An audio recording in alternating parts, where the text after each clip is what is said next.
Jean Wallon est donc avec nous. Pardon, je vous ai appelé Jean Wasson tout à l'heure, mais c'est bien Jean Wallon votre nom. Vous êtes le délégué régional de l'association Le Refuge. Vous dirigez donc l'antenne pour la région des Hauts-de-France de cette association nationale. Je disais, vous accueillez des jeunes qui ont été rejetés par leurs parents. De quelle manière vous les accueillez?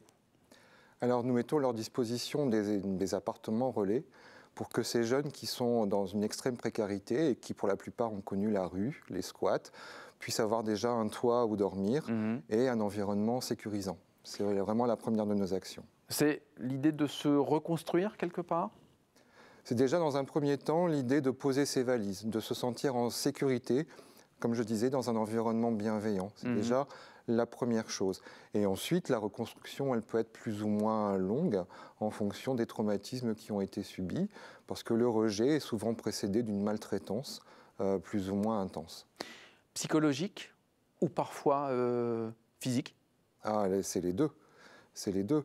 Elle est déjà psychologique parce que ça peut commencer par des insultes, des brimades, des humiliations, mais ça peut aller jusqu'à de l'agression, de la maltraitance physique, par de la privation de soins et aussi par des agressions en termes de coups, voire même d'agressions sexuelles. On a un peu de mal à imaginer, mais on va tout de suite vous montrer ces quelques témoignages de jeunes qui sont passés par le refuge.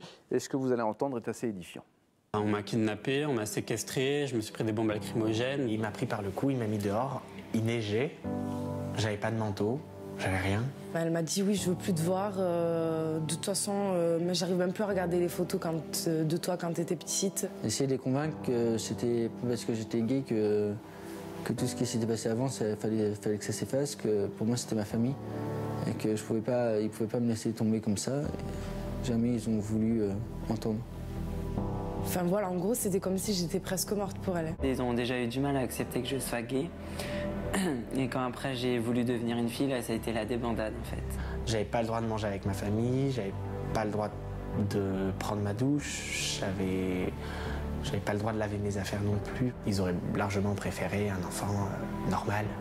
Ma mère, elle voulait me guérir parce qu'elle pensait que j'étais malade. Donc elle m'a fait aller voir pendant 7 ans une psy pour lui dire que je suis malade, il fallait me guérir, il fallait m'aider à être hétéro. Ils ne me regardaient pas, j'existais pas, on ne me parlait pas, personne ne me parlait. J'ai vécu quand même avec des années avec eux et pendant plus de 7 ans, j'existais pas, on ne me parlait pas, on ne mangeait pas avec moi. Enfin, vous voyez, c'était dur. C'était comme si j'existais pas en fait. Voilà. Et j'en pouvais plus. Bienvenue en 2019. C'est incroyable ce qu'on entend. Ils arrivent dans quel état chez vous? Traumatisés, dans tous les cas, avec des troubles du sommeil importants, parce que le soir, toutes les angoisses, tous les souvenirs remontent à la surface, avec un état de confiance en eux qui est largement détruit, confiance en l'autre, idem, confiance dans l'avenir, c'est très compliqué. Donc oui, ils arrivent vraiment, malgré leur jeune âge, vraiment traumatisés et dans un état de dénuement le plus complet. Alors vous accueillez combien de jeunes ici dans la région? Alors sur la région des Hauts-de-France, nous avons 9 places d'hébergement et en 2018, nous avons hébergé 31 jeunes, ce qui représente une augmentation de plus de 10% par rapport à l'année précédente. Ils ont quel âge ceux qui arrivent chez vous? Alors en moyenne, 20 ans. C'est la moyenne? Oui, en moyenne, oui. L'idée, c'est pas qu'ils restent évidemment dans ces appartements que vous avez à disposition ici dans la région, mais aussi un peu partout en France. L'idée, c'est qu'après, ils puissent partir. Comment on arrive à les remettre d'équerre, je dirais? C'est très compliqué.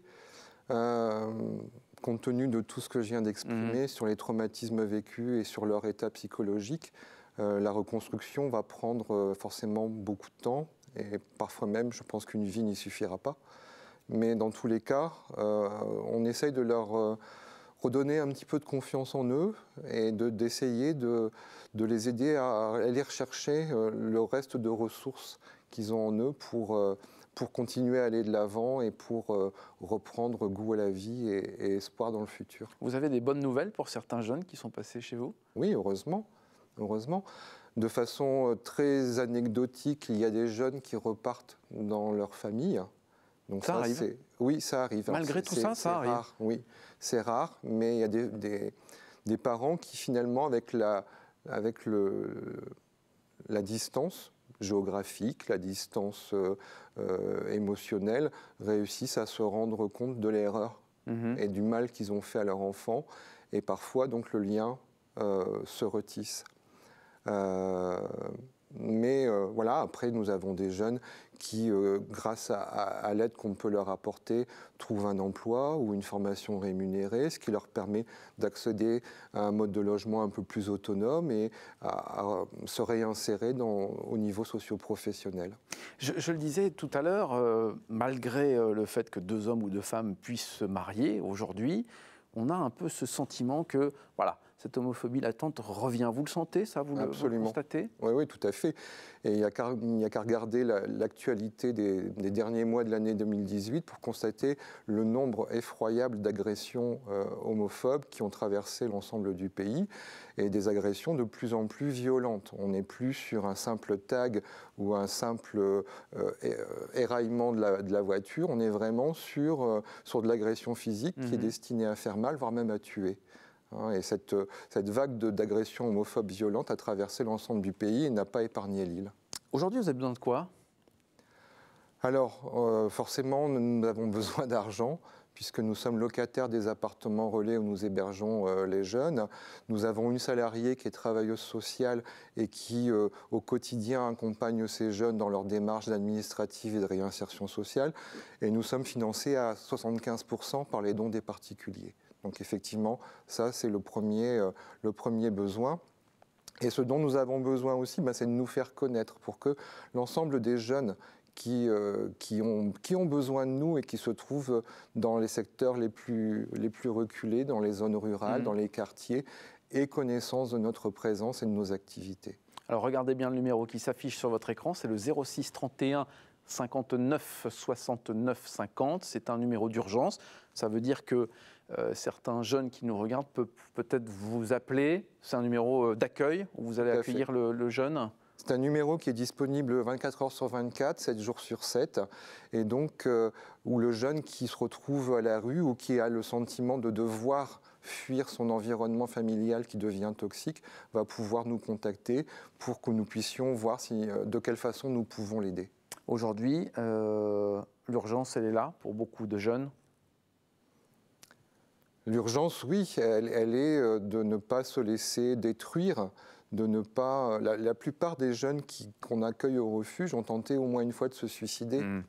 Donc il s'agit là vraiment d'assistance à personne en danger. Merci beaucoup Jean Wallon d'être venu jusqu'à nous. Je rappelle le Refuge, qui est donc une association qui vient en aide à ces jeunes homosexuels rejetés par leur famille. Le numéro de téléphone s'affiche bien évidemment et vous pouvez avoir toutes les infos sur le site internet également. Merci à vous.